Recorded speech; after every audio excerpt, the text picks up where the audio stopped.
Emir'in mutfağına hoş geldiniz. Herkese tekrardan merhabalar. Bugün sizlere mercimek çorbası yapmak istiyorum. Malzemeler: 1 çorba kasesi kırmızı mercimek, 2 yemek kaşığı domates sosu, 1 adet kuru soğan,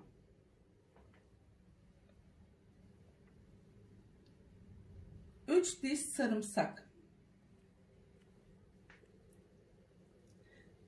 3 yemek kaşığı zeytinyağı, 1 tatlı kaşığı tuz,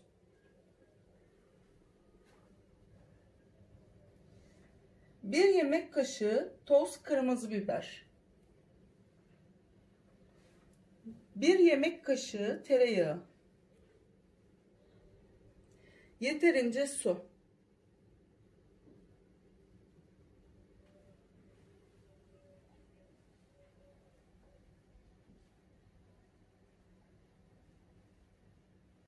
Mercimek çorbamızı yapmaya başlıyorum. 2-3 yemek kaşığı kadar zeytinyağım var. Onu ilk önce tencereme ilave edip hemen arkasından küçük yemeklik olarak doğramış olduğum soğanımı ilave ediyorum.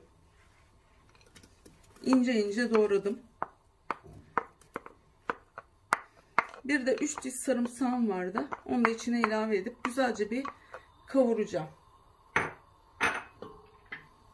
3 diş sarımsağı da bu şekilde küçük küçük doğradım.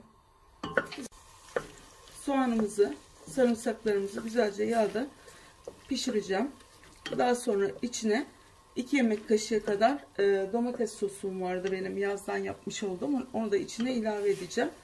Ve o da güzel bir lezzet verecek. İsterseniz koymayabilirsiniz. Beyaz bir şekilde, yani açık renkte yapabilirsiniz mercimeğinizi, ama birazcık renk vermesini istiyorsanız domates sosu veya salça da kullanabilirsiniz. Domates sosunu da şimdi ilave edeyim. Hepsi birlikte pişsin. Bu domates sosunun da nasıl yapıldığını merak ediyorsanız daha önceki çekmiş olduğum videolarımda, kışlık hazırlıklarımda bulunuyor. İsterseniz onu da izleyebilirsiniz.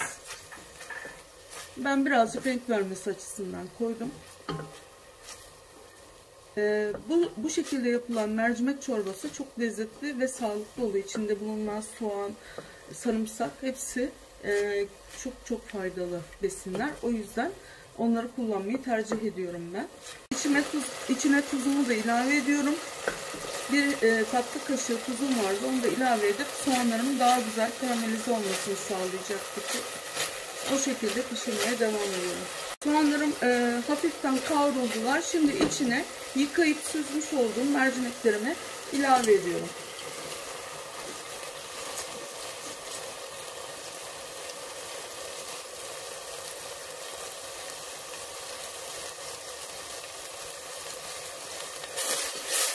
Onu da hepsiyle beraber kavurmam gerekiyor ki çok güzel bir lezzet oluyor. Bunu yapın mutlaka.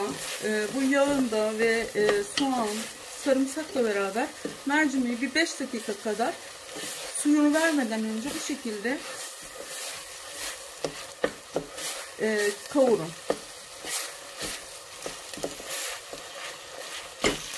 Yeterince kavrulmuş olan mercimek, soğanlar ve sarımsağın üstüne şimdi sıcak suyum var. Onu ilave ediyorum.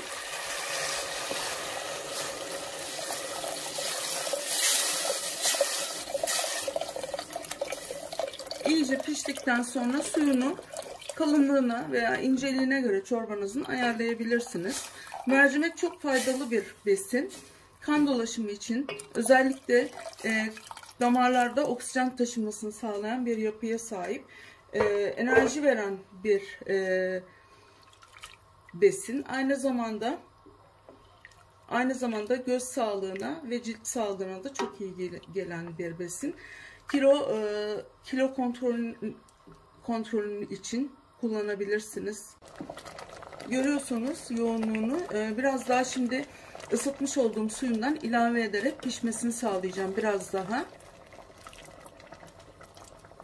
Sıcak suyumu ilave ederek karıştırarak devam ediyorum pişirmeye. Biraz daha böyle yoğunluğunu açmaya çalışıyorum ve güzelce pişmesini sağlıyorum bu şekilde. Görüyorsunuz mercimek çorbamız harika bir şekilde oluyor. Mercimek çorbası bir de çok hızlı hemen pişebilen bir yemek. Hemen yapılabildiği için de çok güzel bir kurtarıcı. Çalışan hanımlar özellikle veya öğrenciler bu tarifi kullanarak çok çabuk, pratik bir şekilde çok sağlıklı bir yemek elde etmiş olurlar. Görüyorsunuz mercimeğimiz güzelce pişti. Artık bunu bir blenderdan geçireceğim. Eğer blenderınız yoksa süzebilirsiniz de, süzme mercimek de yapabilirsiniz ama bu görevi artık bu blenderlar yapıyorlar. Şimdi birazcık bunu blenderdan geçireceğim.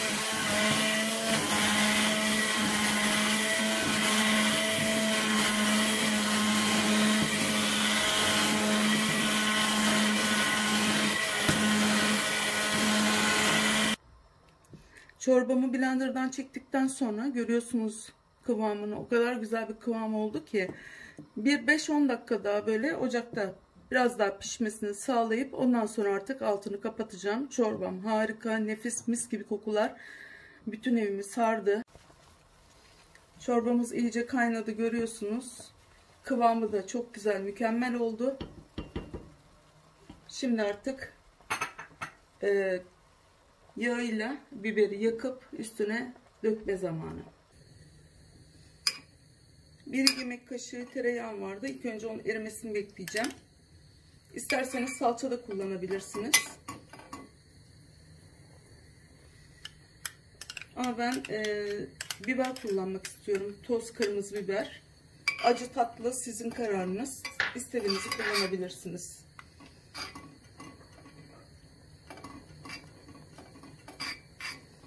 Biraz erimesini bekliyorum. Kırmızı biberimi içine ilave ediyorum. Mis gibi bir sosu oluşacak şimdi. O da bu çorbamıza ayrı bir lezzet ve tat katacak.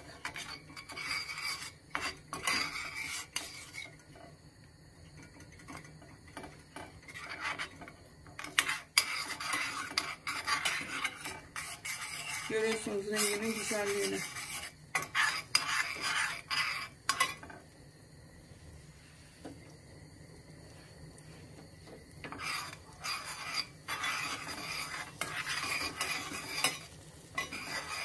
Evet, çok güzel bir sosumuz oldu. Bu kadar olması yeterli. Fazla yakmak istemiyorum yağını. Evet, bu kadar yeterli. Şimdi altını kapatıyorum ve sunum zamanı. Şimdi sunum zamanı. Sihirli dokunuşlar yapacağım.